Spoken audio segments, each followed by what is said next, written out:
Kotu ta sake aikewa da fitacciyar mai amfani da dandalin TikTok ɗin nan, Murja Ibrahim Kunya da ƙarin wasu mutum 3 zuwa gidan gyaran hali. Mutanen sun haɗar da babban abokin Murja wato Ashir Idris da aka fi sani da mai Wushirya, sai kuma Aminu BBC da Sadiq Shehu Sharif wanda ya yi waƙar nan mai taken a daidai ta nan.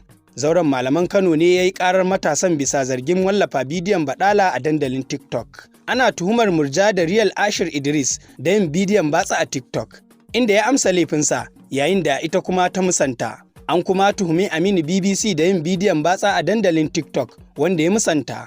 Sai kuma Sadiq Shehu Sharif mai waƙar a daidai ta nan wanda aka zarga da yin waƙar batsa, zargin da ya musanta. A nan ne lauyoyinsu suka nemi a basu belinsu, sai dai lauyan gwamnati ya yi suka inda ya nemi a basu mako guda domin su yi martani. Kotun ta tura su zuwa gidan yari har zuwa 23 ga watan Fabrairun da muke ciki. Dangane da tuhumar da aka soma yi wa Murja a zaman da ya gabata kuwa, Murja ta rubuto takardar cewa ta tuba, inda kotun ta ce za ta yi nazari a zama na gaba.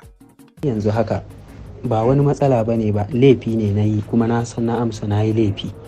Don haka kuma kotu na roƙi alfarmarta da ta yafe min ta min sassauci a cikin hukuncin da za a min. Dan na tafi prison na san mutane da dama wa'yansu za su yi farin ciki wa'yansu za su yi murna.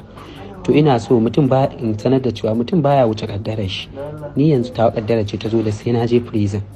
Amma wasu mutanen za su yi fassara abin daban, su ce wani kaza ko wani abu, wallahi ba zan damu ba da wannan abu. Ni dai na san cewa da 'yan sanda da kotu da kungiyar malaman gaba ɗaya kowanne ya yi min adalci. Saboda laifi ne aka inviting dina ba a wulakanta ni ba, na zo kuma aka karanta laifina kuma na san nayi ba zan misalta nayi ba, na ce kuma nayi. Dan haka nake neman afuwa kuma aka yi min afuwa. Na haka mutane dan Allah dan Annabi duk wani masoyi na addu'a ita kadai nake bukata, bana bukatar wani mai fito yana ta surutu ce ku ce. Dan Allah dan Annabi na bar ku lafiya. Allah ya sa mu dace.